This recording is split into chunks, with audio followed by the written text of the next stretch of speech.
and welcome to another episode of the Hardy Gentleman. And today we're greeted with the presence of Bryan Hardy, who is a health and wellness coach, but has a very interesting path to how you became a health and wellness coach.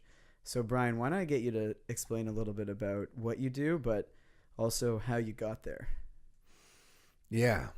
So how I look at what I do is empowering people to heal themselves and to expand their awareness of tools that are available for reversing health conditions, reversing things like anxiety, depression, digestive issues, whatever the thing is that's wreaking havoc on your mind and body, and spirit, right? To connect to infuse that spiritual aspect for those that are ready for it.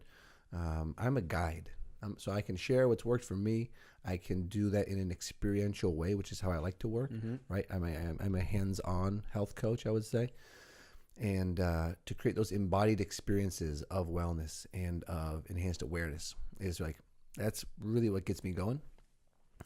And how I got there was through a lot of pain and a lot of suffering at a young age, which I am very grateful for to have been through that. So when I was 18, my appendix ruptured. I was misdiagnosed at the hospital that I went to. So I was at McMaster studying automotive engineering technology at the time. Okay. Completely different path. Yeah. And I was good at it. I'm good with numbers, physics, math. It's interesting enough. But halfway through my first year, I got really sick.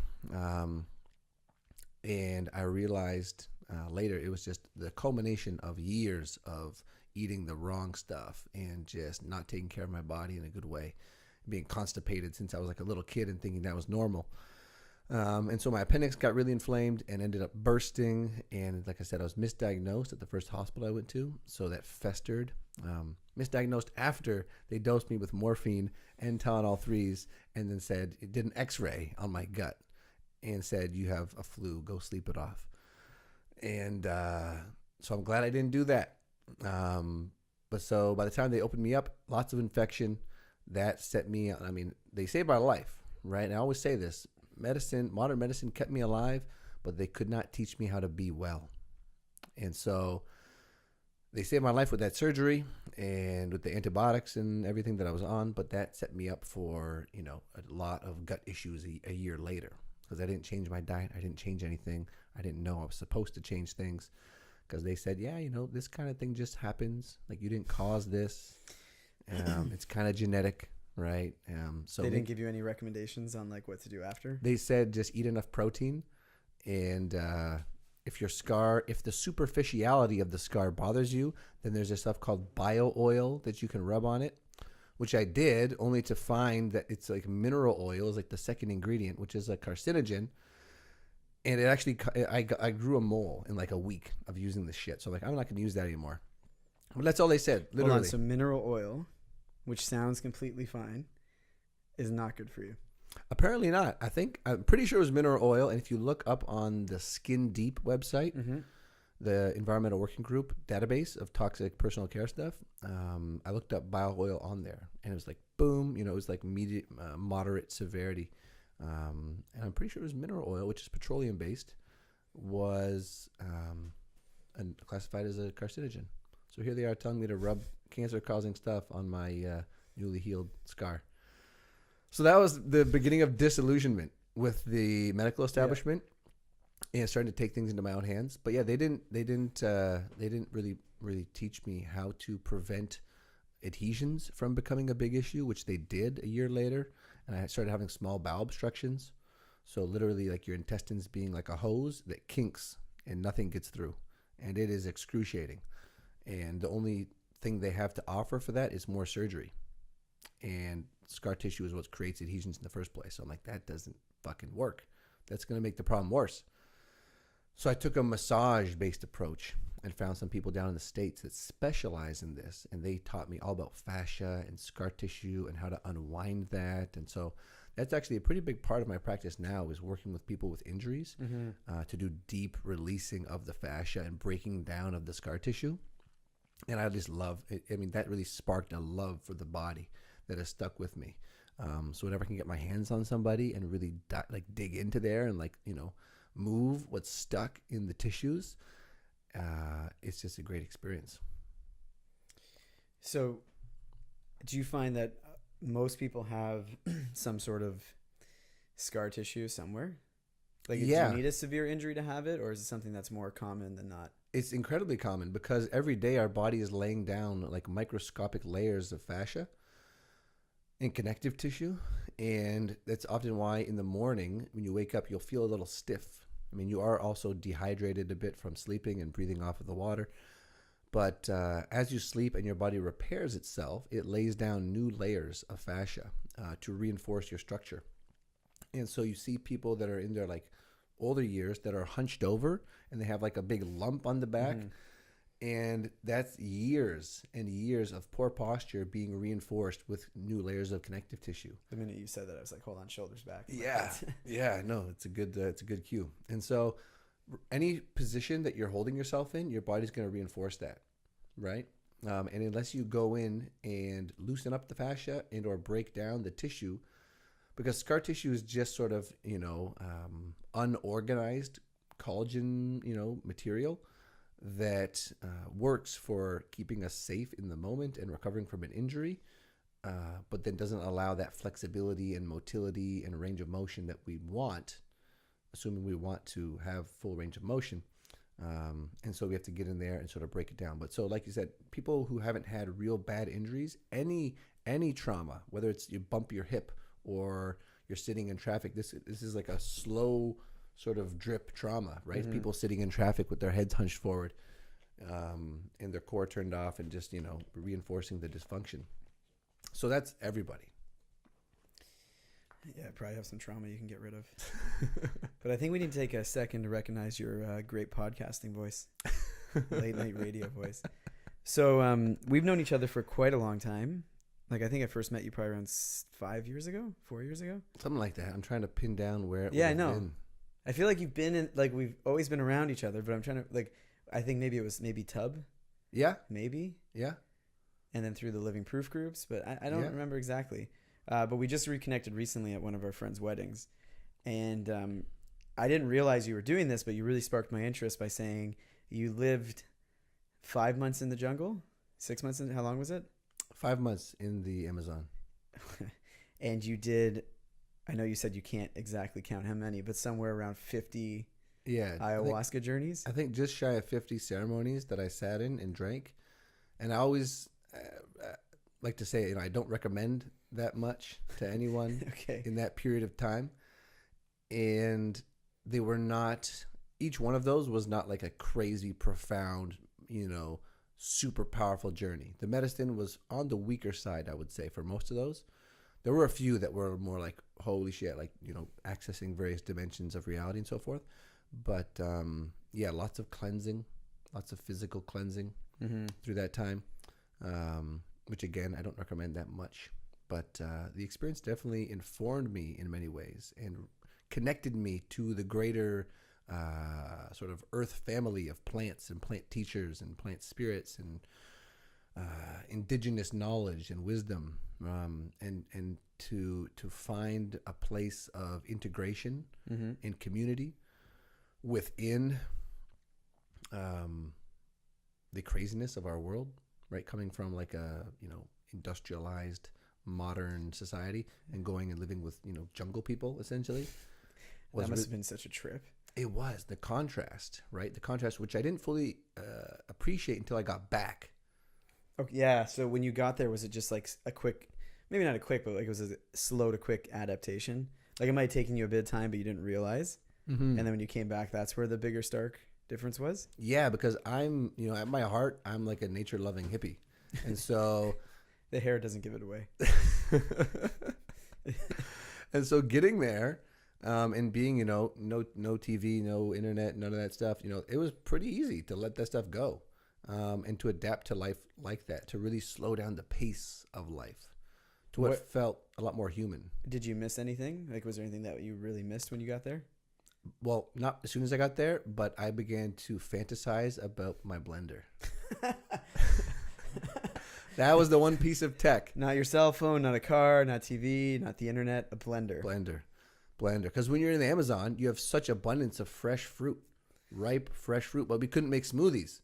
And I live on smoothies. So what were you doing? Just eating it raw? Yeah, you would just eat it. How does a fruit taste raw, like right off the tree, or like right off the, or like right out of the ground, compared to like when you go to a grocery store? Completely different. Completely different. And it's the same. People here, right, have probably tried garden fresh tomatoes and seen the difference in the taste and just the vibrancy and the pop of flavor.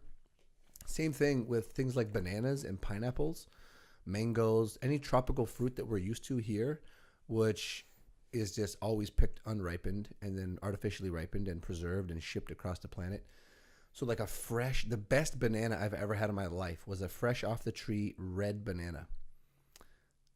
It was. Did it have seeds in it? Oh, that's a good question. It may have had small seeds. Yeah. No, it wasn't. There was no texture to the seeds, but it may have had small seeds that were at least visible. Yeah, because I know like real bananas are supposed to have seeds like all through the thing. Really? Yeah. And you never see that? Yeah, never. I've seen it. I think I saw it in Barbados. I'm pretty sure. That's pretty much. Yeah. Where were you in the Amazon? I was outside Iquitos, Peru, which is sort of the ayahuasca tourism capital. And so there's one 2-lane highway that goes out of that city and connects it to another small town because you can only get there by boat or plane, right? So you fly in from Lima. Lima. Jump off the plane? Yeah, you parachute in, land on a raft on the river, and then go to your retreat. That sounds like fun. It does, yeah. Maybe one day we'll have to recreate that. Yeah. But at like the Living Proof Amazon edition or something. We'll talk to Sachin. Yeah. Sachin, your next mentorship group. But so yeah, bananas, pineapple. Oh my God, ripe, fresh pineapple. It's not sour at all. It's so sweet and juicy, and like it's not like a pineapple you've ever had here. Mangoes, same thing. Papaya, the same thing. Lemons, massive. They have these massive lemons that were like that big. No lie. Like one lemon fed like a group of us as we were hiking. And again, just so alive. And that's really the thing about the jungle is it's so alive. All the sounds, all the smells, all the colors and the plants and the animals. It's like, I mean, it's, the most biodiverse place really on the planet. Did everything feel sort of muted when you came back? I don't know about muted, but like I became so much more aware of how aggressive cities are for our senses and how much like just the air quality and seeing billboards everywhere and just like being marketed to at every corner, especially in Lima. You land in Lima and it's just like, everywhere you see the signs, billboards, posters, garbage, cars, just like people everywhere. And having been away from that for a while, even going back into the Iquitos, which is a relatively small city, it really, that contrast really showed me, okay, like there's a reason why we feel so good when we are in nature. Yeah. So let's say for us in Ontario, we might be able to get to like Algonquin, Muskoka. Does that hold any light? Is it comparable at all to being in the jungle? Now, most of us go to a cottage, but have you ever gone camping to Algonquin or? I haven't been to Algonquin. Yeah. Honestly, I think the mosquitoes and the insects here at certain times are just as bad, if not worse, than down in there. The jungle? Yeah, yeah. I mean, in the dry season, it's really not that bad in terms of like mosquitoes. But you just always hear about like bullet ants and like the parasites that go up your pee stream. Like, it seems like everything's designed to kill you in the jungle. There's definitely jaguars, way more intense stuff. Where I was, which was not by any means like virgin rainforest, it had been cleared a few times in the last few hundred years for industry. And so this stuff's there. One friend got stung by a scorpion. That was the most extreme thing that happened. I saw a snake or two, not a dangerous snake. Any jaguars? Didn't see any. I believe I heard a jaguar one night, or what sounded like a jaguar. That was, oh my God, that was an interesting night. We were in ceremony, and this is like 2 hours into ceremony, and we just hear, I can't even try and recreate it, but it's just this like big cat growling, sort of like snarling kind of noise that happened twice. It was like, Was the shaman freaked out? It was crazy. No, he was just doing his thing. I mean, at that point, he's in like, the spirit world and just doing his thing, shaking his rattle, singing his songs. So he's probably like, oh, welcome, welcome to the ceremony. I wonder what would happen. He probably called him in. Yeah. It's probably his buddy, But But so walking back, I walked back to my private cabin that night instead of sleeping in the ceremony house. And that was one of the most nerve-wracking walks of my life. But I had a machete in one hand and a flashlight in the other hand. And, you know, it was like a 4-minute walk, so I was good. About a year ago, I was at a party with Andrea. And we were going from one cottage to this, like, side cottage. Like, it was and we're walking, and all of a sudden we see, like, there were bears always around the cottage. They warned you. There's even a photo because it was a rental. And we're walking, and the trees just started moving, and we heard this, like, thudding. So we bolted back. I was scared shitless. I'm like, don't get me near a bear. Why are they out at night? Why are they near this cottage? And you're like, I could do nothing if this thing decided to attack us. Yeah. I was gonna say that machete for me would be to kill myself. No, man.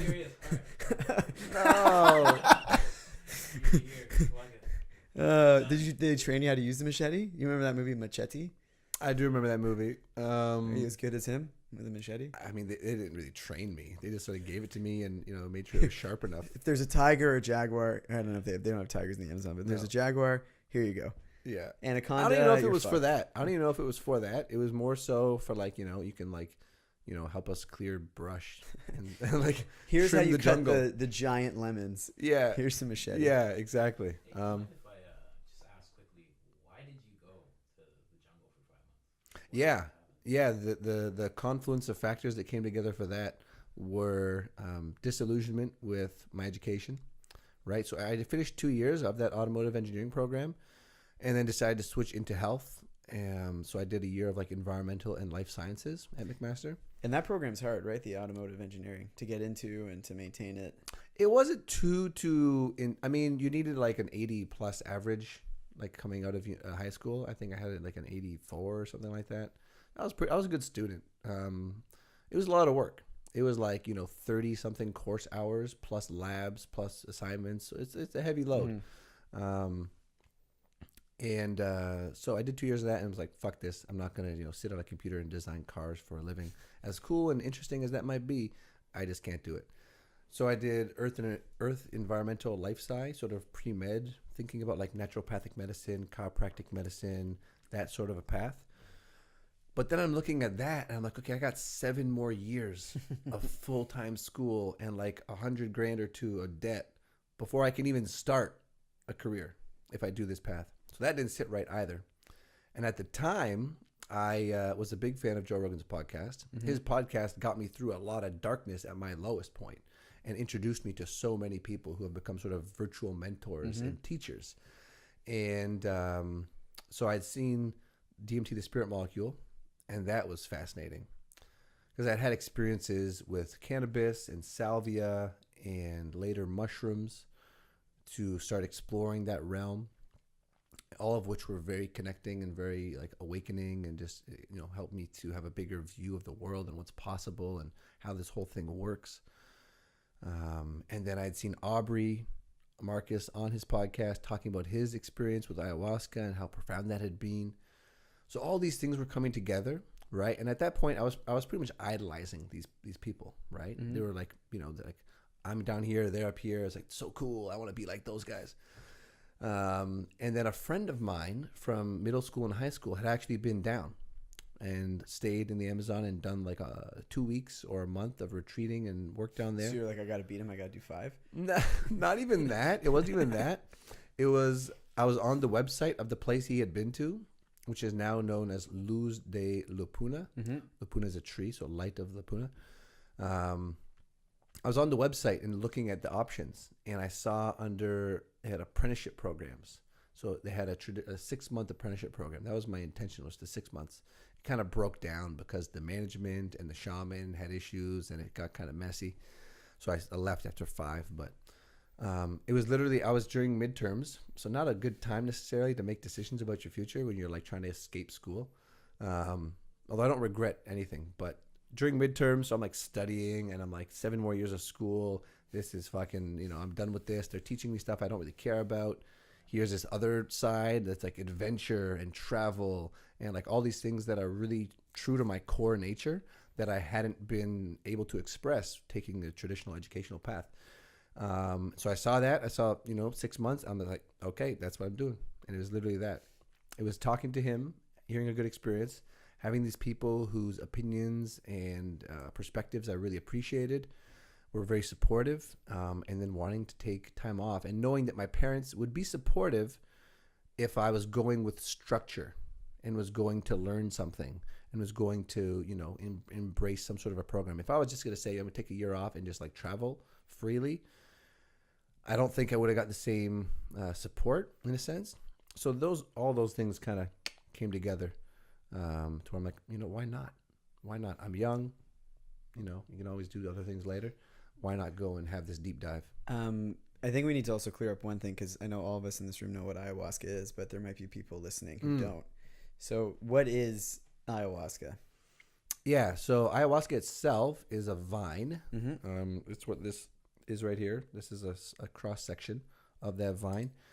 And apparently, I heard this recently. I haven't looked into it, but apparently the original medicine was strictly just the vine. They would cook the vine as a tea, which does have effects, right? There are alkaloids in there that will have effects, cleansing effects, healing effects, mind-altering effects. But in the more popular version, in the more current version, it is this ayahuasca vine that is smashed down and then combined with a leaf that contains DMT. DMT being dimethyltryptamine, very potent psychedelic. Our own brains produce it. The pineal gland is linked into that, and it triggers when we're about to die or being born potentially, or near-death experiences. They trigger these sort of biochemical, spiritual experiences. What about sleeping? I mean, it had deep dreaming states, I would imagine, same things going on. And so shamans and medicine men down in the Amazon have been using this brew for who knows how long and adding different plants to it. But so the leaf, the vine, the vine has enzyme inhibitors that allow the DMT to be accessible. Otherwise, our body will break it down, right? So the monoamine oxidase inhibitors. Mm-hmm. So that's the technical term. MAO. And so that's what ayahuasca is. But it has so many different forms, right? Because my teacher in particular had about 7 plants that he would combine in the average brew. Like jungle tobacco was one of those, just a very strong purgative. The most insane dreams I've ever had were after drinking a cold water infusion of jungle tobacco and then going to sleep. And holy shit, if you want to have some vivid dreams and or shit your pants. Did you ever shit your pants in the dream? No, thank Okay, God. Thank God. I was always able to wake up. I'm kind of surprised with all of the cleansing and puking and shitting. I never had like an incident where I wasn't able to make it to the washroom. Well, I guess in the jungle it's just outside. I mean, you could. I didn't use I went to the, the baño, the little, little plastic bucket full of mulch, but. So I just want to get something straight, because every time we talk about ayahuasca, people who know about it, who haven't done it, the assumption is that you drink it and then you just shit and piss uncontrollably and you're barfing and like you just can't stop it. So you actually are able to make it to the washroom? Most times, yeah. I don't know if I saw anyone who like shat themselves. But they give you a bucket beside you? You can puke. The bucket's right beside you because you would not be able to hold it and to walk to the washroom to puke, right? So everyone has a bucket that's right there because it can come on super fast, right? You can be totally fine. You drank it like 30 minutes to an hour ago, and then all of a sudden it's like it like grips your system, and it's just like purge time. Okay, so do you mind if we just... Not everybody purges. That's another thing to clear up. I heard that as well. Yeah, not everybody even goes through that. Mm-hmm. So can you just walk us through your experience, like the first one? Yeah, so we get there. We had a little lunch, wrap up lunch around like 12, and then fast until the evening. Ceremony would start around 8. And before that, it's like, okay, go set some intentions, get into your space. So I would, my routine was to do a qigong routine and then get really relaxed and set intentions before going. So you're fasting a little bit, you're getting into your own space, and you come into the ceremony house, which is a large, maybe 40-foot diameter round structure, all built out of jungle material with bug netting. So it's all open, right? It's all open. The ceiling is like palm leaves. And you'd set up in a big circle, shaman in the front with his helper, with his instruments, with the bottles of medicine, and then everyone around. And they have like, a mat, or a yoga mat, or a little foam mat, blankets, pillows, cushions, any sacred objects you want, some water, some tobacco, mapacho, jungle tobacco. That's sort of the setup. And we would meditate for the first little while. The shaman would go around. He would blow. And it's encouraged to be puffing tobacco and mapacho to cleanse the space and to ground you. So he would come around and blow the smoke over us and sort of shake his rattles and clear us. And then go and call us up one by one, right? And it's very dark at this point, so he'd turn on a flashlight or there'd be candles burning. And call you up, and, you know, he'd look at you and sort of gauge you. And depending on the person and the ceremony, he would ask you, do you want a full cup, half cup? And go from there. And so you go up, and me being a gung-ho young man, it's like, okay, full cup, yeah, hook me up. And have you done any psychedelics previous to this? Mushrooms and salvia, I guess, would be the only two. Yeah. Both were amazing, positive experiences. And so they hook you up, and you sit there, sort of raise it up, honor the sky father, and down to the earth mother, and to the heart, and set your intention, and then you drink. And the first one is probably the best one you're ever going to have, because you're not used to the taste and you haven't purged it, so you don't have that aversion. So it's like this really kind of bitter, earthy, spicy. The tobacco is spicy as hell. Spicy red mixture, reddish brown mixture that you drink down. It kind of burns going down, and you finish. And I'm not good at chugging things. I would see people, they can just open their throat and just pour it back. I can't do that. So I would gulp every last bit, and it's like self-torture. Just suck it down. Yeah, really tasting it. You didn't do this? Really tasting it. Plug your I nose? tried that a couple times. I did try that a couple times, and the more ceremonies I did, the harder it got to drink. So I did try that a couple times. But I would take Agua de Florida, which is a perfume they use, smear it on my upper lip, and smell that, inhale that deeply to overcome the senses. And so, yeah, I took that cup, and I went back, and I sat down, and I thought, okay, what's going to happen here? And it was a very mild experience. And that was true for most of the people in that experience. And that was true for most of my experiences, where it was more of an enhanced meditative state, where I was, the sounds of the jungle came alive in a different way. Just the more depth came out of it. I would have some visuals, and as I sat there with closed eyes, I could, see geometric patterns, faint, but still there, geometric patterns and things coming. And it was really just, being with myself for the most part. Being with myself, coming to terms with, okay, I'm here for the next, while, and this is going to be my life. And I did purge that first night, I'm pretty sure. There's a few nights, after a while, I stopped purging. I guess I was clean enough or whatever, my system got used to it. I did purge that night, though, not too intensely, and was left with sort of this afterglow, right? There was nothing crazy in that experience that came through. But I was left with sort of this afterglow the next day, where I felt really grounded, and really things just kind of sparkled. And here I was with this new teacher and new community of people. There was maybe 6 of us at that time when I arrived. Some who were staying for a longer time, some who were there for a 2-week retreat, people from all over the world. And that was really, sort of the tone for what was to come of connecting with people as they came through, spending a lot of time in the jungle and just soaking up that energy, and learning to appreciate the gifts of the plants and the jungle and nature, and the people who have preserved that, right? And that's why I say, all things aside, the medicine, it's fun to talk about the medicine and the journeys and that sort of thing, and there's a lot of benefit and growth and personal stuff that happens for folks. But for me, the bigger message that I took away was, okay, we must rebalance our relationship with the natural world if we want any future of sustainable, successful, reproducing health, livelihood, then it's going to take a massive restructuring or reprioritizing of just how we think about the environment and how we think about business, and, what's a worthwhile cause really to pursue, right? When you have that disconnection, you really start to see everything in a bigger picture and think, why do I do the things I do? Why do I stress myself out to be, you know, running around the city and working a job and doing these things to, you know, impress people or to feel a sense of security or accomplishment or whatever it is that us humans go to that drives us? That, at least for myself, having not taken the time to really introspect and reflect, you know, I would be on autopilot, right? So for me, it was like, okay, I'm pleasing my parents. That was a big one. That's still, I think, is a big one for most of us, probably, right? Subconsciously or consciously. So you're pleasing your parents, you're seeking approval from society, you know, you're doing what you're supposed to do,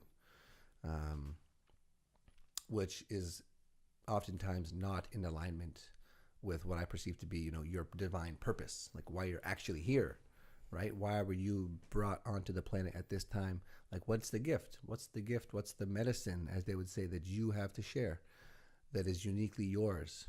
And how can you do that? How can you share that? So that was more of what I really took away was, first off, okay, indigenous people are a very different breed in a sense almost than us sort of domesticated city folk, in that they don't understand the neurosis, the Western neurosis and like neurotic mental bullshit that dominates so many people's lives, because they just don't have that. Like, what's an example of that you think that is most common that So- people don't realize that they're doing? Well, I think self-obsession is pronounced in Western culture. All this thinking about, you know, even self-improvement in the self-development world, I see going down this way in a toxic way many times, where it's all about the self. It's all about being better. It's all about maximizing your potential, and like, you know, living some massive, huge life and Being the best. And, and then the comparison that leads to, right? So there's constant comparison, and then unworthiness, right? Feeling not enough because you're comparing yourself to all these other people, on a scale that isn't fair or real even. Yeah. With like Instagram and Facebook. Yeah. And so they don't have that. They don't have Instagram in the jungle? I mean, they probably do now. They had cell phones, basic cell phones. They probably have smartphones now and iPads and that type of stuff and laptops. But there's still a separation, and just the amount of time that they had spent. I mean, the kids are definitely the kids that I was around will likely grow up with a lot of those same mental, you know, hangups, just because it was becoming so prevalent, and they so worship Western culture down there. It's very sad, actually. You know, we go there to escape the toxicity of this world, and they worship that world because they see it on music and Hollywood and, you know, online. And so my teacher, for instance, you know, he was raised in the jungle, the deep jungle. And so he knows so much about the plants and the animals and the birds and the sounds. And there's a story with like each bird and like, you know, what it represents when it sings its song. And so to see, and he's just very at peace, you know, for the most part, they're laughing at everything. You know, it's like they're trying to get to town and a thunderstorm breaks out, they're laughing. They're trying to cut down a tree and they stub their toe or like cut themselves. You know, they're usually laughing pretty soon after and joking about it and teasing each other. And so they spend so much time with their friends and their loved ones, their family, in nature, doing things that are intrinsically fulfilling, like building stuff with your hands that's going to support your family, or hunting or fishing or foraging, like basic human things that are so fulfilling because we're wired for that, right? And so that's most of their lives. And so there's no opportunity really to get distracted by all the fake social media, you know, all that sort of stuff, because they're just being present with what's happening for the most part. So that really showed me, okay, like I got to dig into the roots of this, and like, you know, colonialization, and seeing how, you know, people like my ancestors have gone around the world and systematically destroyed those cultures and tortured them and, you know, wrecked the environments and extracted everything for wealth. Fake wealth too. Yeah, right. Consumption to fuel this consumption-based economy. So I don't know. How do you manage yourself here now? Like you're downtown Toronto is where you live? I'm in Etobicoke, so sort of on the edge. And I live in a place that feels very outside the city. It's an old home. It backs onto the Mimico Creek, Okay. Big backyard, big trees, garden, quiet.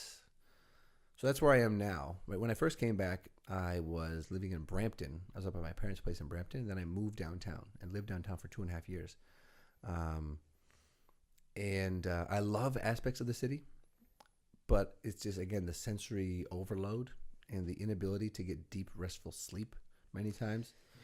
I hear that. And I'm in this area, which is not that loud. That bad, yeah. But you think of people like all the way downtown. I can feel the difference coming from Thornhill. Like Yeah, where it was. yeah. A quiet place to come here. Mm. Big difference. I find when I travel, like even the hotels sometimes don't give me the best sleeps. Like if I'm in Nova Scotia or if I'm in like Saskatoon or Manitoba, it's like out.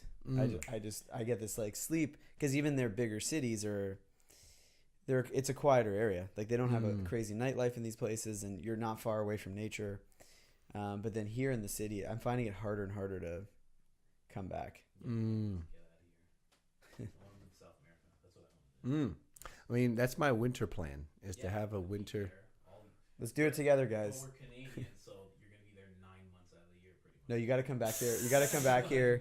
You got to come back here every 6 months. Get out. Yeah, you got to renew your visa at least. Yeah. You have to leave the country. Oh, yeah, I think, yeah. Because you lose your healthcare benefits Oh, if you're here for less than 6 months of the year, I think. okay. But there's Victoria you could go to, which is gorgeous. There's Halifax, which is gorgeous. There's a lot of places in Canada that are they're not as warm. Even Ontario. Ontario in the spring through fall is beautiful. Yes. Beautiful. And even to tie back on that question, comparing, Ontario wilderness to the jungle, I still prefer, and it's probably because I'm born here, I still prefer these types of forests. I feel more at home and more, And at no peace bullet and- ants. Yeah, that's the thing. I mean, there are things up here that can, cause some pain, wasps and hornets and that sort of thing. Certain spiders probably. But it's like next level. Right? Yeah, it's just different. But that said, if people are listening to this and they want to go visit, I would encourage people to go and visit and have that experience. Just because it's really cool and it'll push you out of your comfort zone. But there's definitely more potential for nasty critters. But it's not like at every corner you're like worried. Like I walked around barefoot like all the time. It was fine. Did anyone get bit by? Oh no, you said scorpion. Scorpion. Do you know what bullet ants are? Scorpion. I assume that they're bullet ants. I saw them. They're fucking big If and they have a big stinger. Yeah, if they bite you, it's the most pain a human can feel before they pass out for hours. Like if they bite you in your left foot, you'll feel it all over. You go delirious. It's like getting shot. They call it bullet ants because it's like getting shot with a gun. Mm-hmm. But you won't die. You'll just be in the most pain you could ever possibly be in. Yeah. And there's some people who go and get bitten on purpose just to feel what that's like. Well, they have that glove, right? It's like a rite of passage in some isn't cultures. Yeah, that's exactly where I saw bullet ants. Yeah. What glove? It's filled with bullet ants. Kids gotta put their hand in it. Yeah. And so you become a man, Yeah. which is, I guess true. yeah. Yeah. Even though on this podcast we're trying to get men away from that macho attitude sometimes. But Yeah. No, totally. Totally. So It's the rite of passage in it. yeah. Contact. But you think a bar mitzvah's hard, boy? So you did this great journey in the jungle. You learned all this spiritual body medicine. But when you came back, and you said it earlier, your real focus is you like working with your hands now. Did that it's a part of it. It's a part of it. I like many things. It's been part of my struggle to really pin myself down and market myself in an effective way.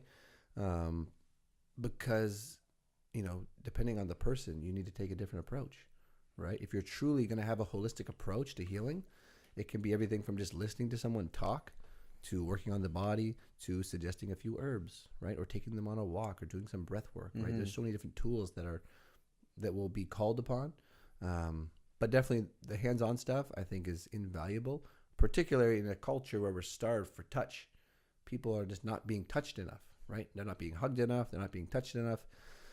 Some traditional cultures or indigenous cultures say you need 7 hugs a day for survival. Survival. That makes sense. When I started hugging all my friends when I saw them, I felt better. I just did. Immediately. I want to do it, but there's like my body for some reason. It's like maybe it's like resistant to it. I'm like, I'll do it, but I feel like I'm a terrible hugger. I'm like, okay, I got to hug more. But you're like, you look at some cultures like Italian, Greek, Portuguese, like you come up, double kiss on the cheek, hug, like they're more embracing. But here it's just like stiff handshake. I always hug. I try to, like with friends and everything. Yeah. But like, I was great when like you hugged. I was like, oh, this guy hugs. Yeah. This Yeah. guy, he hugs. um, so you also have some. I was looking at your website. You got some stuff you give away to people free, I think, right? You got the keto book and. Yeah, I got really into. So I found Holistic Nutrition, the Institute of Holistic Nutrition, shortly after getting home. Yeah. Right, because I got home and I'm like, okay, health, healing, coaching, transformational work. That's what the direction I'm headed in. This was in 2013. I got back, and so I knew I'm not going to go back to McMaster. It was actually funny. I went back. I did go back to McMaster by default, because my parents are like, just make a decision, right? Because I ended up, like I said, the reintegration process was really hard. And I had an interesting sexual encounter that I then shamed myself for, which was completely self-created. Not even a thing, but it sent me into a tailspin of Are you anxiety. gonna elaborate on this one? You don't have to. Yeah. I guess that's enough. That's a no. It's okay. I'll just say that, I had an experience that was beautiful in the moment, and then something happened later that I interpreted to mean something else, and then it became this whole mental fucking, And this prison. was post ayahuasca. This was like, this is like a long time after. I got back from Peru, so the whole trip was 7 months, 5 in the jungle, 2 exploring around, and the Sacred Valley, which is where I want to live in the winter times, which is the Andes. It's the Machu Picchu region, right? That place is like magical.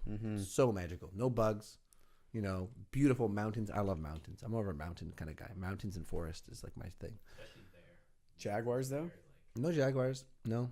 I mean, Bullet maybe ants? one day there used to be, but Bullet ants. no. Oh my god. It's like dry. It's like I heard Peru has like 30 different climates. It's like a smaller area, but like there you can go to almost. Yeah, you can see everything. yeah. I've heard. Yeah, no, totally. But so that region, like that's like my heart still lives there, I think. And this is a beautiful place. So many amazing people. Sacred Valley. The Sacred Valley. That's it. We're getting our house. Moved Yeah. there December 12th onwards. Yeah, and man, what you can get for the money down there is insane. This is what I've been telling people for years. Because for years I was looking into it. I'm like, if you have $1 million, like you have much more than $1 million if you go there. It just gets dumb. It gets dumb. And to buy a house there is like not as expensive. I was reading that if you make like $250,000 a year in Peru, that's like equal to making like 3 or 4 million, something crazy larger. Probably in even more, Toronto. man. Yeah, man. Yeah. It just goes so much farther. I mean, when I was there, our dollars were like 2.6 of their dollars. And for instance, you can get a meal for like 2 of their dollars. If you go to like a little home cooked restaurant, like 2 to 6, 10. At 10, you're eating like a feast. If you go to a restaurant like that's catered for tourists, it's going to be more, obviously. But in general, Can you could speak Spanish now? Solamente un poquito. Just a little bit. Just a little bit. I have the accent down pretty well, and I can understand enough to get by, but I can't have, and that's why next time before I go down, I really want to become fluent, so I can have proper conversations with the locals. Do they speak Spanish though, or do they speak like when you're in the jungle? Is it different? It's a different language. They had right? Spanish. They had Spanish. It was a different kind of Spanish. Like my Mexican friend who was there was like, you guys speak weird Spanish. Like this is really strange. So it's got its own sort of flavor. But they also speak their indigenous language, right? So Shipibo, they speak Shipibo. And in the mountain regions, they will speak Quechua sometimes, which is like the Incan language. So different ones, but mostly everyone speaks Spanish. That's like the most common. And then some will have some English. Some will have, the Quechua. He's looking. So if you have Spanish, you'll be good. So they would oftentimes, we had translators in the jungle to do ceremonies and to do debriefs. There was a lot of translation happening. So that's really where I learned, was just listening to people and then starting to use it. Necesito practicar mucho más. So you understand most of the practical words? Yeah, Is that what you just said? No, that was me saying I need to practice much more.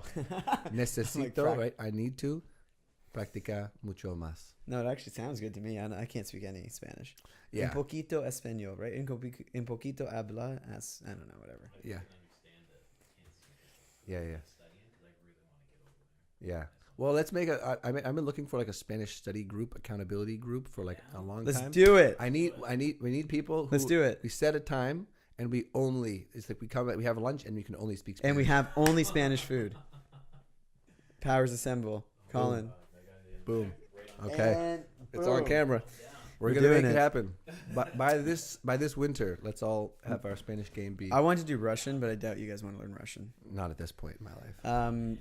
So talking about like faraway places, you are doing something really cool though in Ontario. Yeah. You are doing a cannabis. The Cannabliss retreat. Cannabis. Yeah. So this is gonna be the first one in Canada. Okay. They've done 3 in California in the last year. You run them? No, so I'm joining in for this one because it's coming to Canada and because I was brought in by one of the marketing people and the facilitators, just someone I know also through Tub, who was like, I think Bryan would be good for this, because I've been doing a bunch more retreats. I am running my own retreats with a business partner. That's the Gorilla Zen retreat experience in North Michigan, which is really fun. It's more health focused and sort of biohacking and nature connection and then fitness. But so the Cannabliss thing. Right, the first one's coming to Ontario at August 31st to September 4th at Hockley Valley Resort, which is like an hour or so from Toronto. And some of the people from California are coming, and then there's a doctor who runs Synergy Health Services, Dr. Ira Price, who I'm actually going to be interviewing soon. He's in like Burlington, Okay. and he's a very pro-cannabis advocate doctor. He has this thing called CARE, K-A-R-E, which is a certification to bring standardized knowledge to the industry around medicinal uses and sort of how people can learn about it. Yeah. So people are going to get that certification at the retreat. So it's like $1,000 certification thrown into the retreat.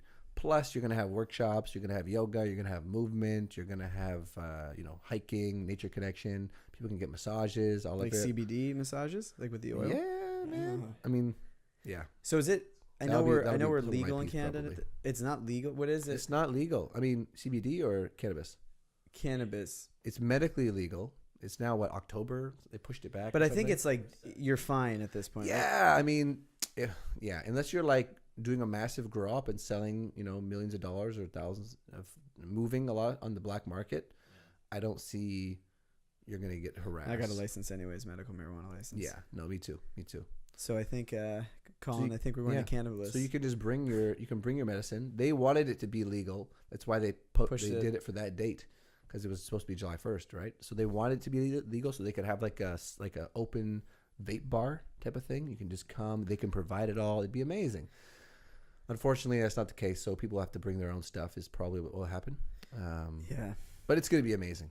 It's going to be great. I was just in California. I was at this place called, I don't remember. It's the dispensary there, but next level. Like what we saw in Vegas, it dwarfs that. You walk in. No, but they have these new pens called Dose It, and they use scientific, like they calculate exactly how much THC to CBD, the form of the leaf, and they're able to put it towards symptoms. So they have one for relief, they have one for passion, for joy, for arousal, sleep, and they make them so that their vape pen, that it vibrates right at the perfect dose. So they're getting very clinical with it. So you can like walk in. It's only in California now, but you can walk in, you can buy a pen. It says relief. You have pain, you smoke that one. I'm feeling a little bit down today, I need some energy, you get passion or you get arousal. And they're trying to come into Ontario. Man. Arousal is for just energy? No, for libido. Yeah, it's going to happen, right? Well, I know we're just at the beginning of it, but think of, and they design them more for like people, like it's small dose, 2.5 milligrams of THC, even in the 10 to ones. Yeah. But people you get exactly what you need for that symptom. It feels good. Yeah. So where can people, if they want to come to this cannabis event, where can they find? Yeah. So if you follow me on Instagram, people can find me on Instagram at Bryan Hardy 7. Okay. It's Bryan with a Y, Hardy 7. And through my link there, I have it linked up to that retreat. And cannabliss.com or cannablissretreats.com is the URL. That'll have the whole thing. And you can go on there until this Friday is the end of the early bird. So it's $100 off. And we're going to be airing this in a bit. So anyway, so the early bird will have passed. But I'll have my own discount code, which I think is, what is it? It's like Bryan 100 or something like that, or Bryan 50. So you can still save a little bit of change. And they have single accommodations, couples, groups, right? So they all have slightly different rates. But it's going to be next level. I think I'm signing up. Okay. Colin? Well, and you guys, because you're here, you can get the extra savings. We can. You can. We got the early bird access for all you guys. Yeah, yeah. So sorry, everyone watching, but and then also you're at the clinic you're at is Whole Life Balance. Whole Life Balance. So in downtown Toronto, if anyone's interested in seeing you as a patient, as a client, yeah. As a client, I'm working with some really cool vibrational tools, and I can put links into the show notes or whatever you guys do for this. Something called a rapid release, which is a power tool essentially for the body for breaking down tension. It's like the Theragun? Kind of, but I think even more intense. Yeah. So I use that quite a bit, and I use CBD topically and essential oils. And then I have something called an amp coil, which is a next level biofeedback device, Tesla coil, PEMF. Like, this thing is crazy. It's like nuts.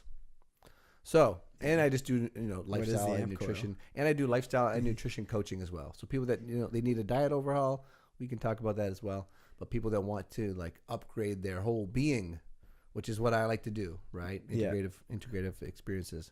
Then those tools are available. And so the amp coil, just briefly, when you understand that everything has a resonant frequency, right? So everything from the bacteria in our guts to the parasites to the viruses to our organs to each nutritional element, right? Calcium, phosphorus, magnesium. Everything has a resonant frequency at which it sort of harmonizes. And having that understanding, and this is not new science by any means, the devices seem really new and like Star Trek-like because it's just been kept from us for so long. But like Russia, for instance, they're like the world leaders in biofeedback. Russia, Germany, yeah. Japan, I think they're in the hospitals. It's all integrated, right? And so the amp coil, what it does is it reads your voice through a tablet and analyzes what the sounds coming through your voice. You tone A, E, I, O, U, tone the vowels. And because the vagus nerves runs through the whole body and vibrates when you tone, it's sending information through your whole system. And they've been able to interpret that and to correlate that to organ health, nutrition status, and essentially like infectious status. So what viruses are active in your system, what parasites are active in your system, whether you have pinworms or candida or whatever it is. And I've seen this to be incredibly accurate with like a 30-second little voice, they call it voice print, right? 30-second voice print. And it's phenomenal. And so then you use that information to deliver the harmonious frequencies or the treatment or the cleansing. Say you have an infection, the cleansing, you use the vibration to assist with that. And it's delivered through this big sort of Tesla coil ring that is an electromagnet that pulses that frequency.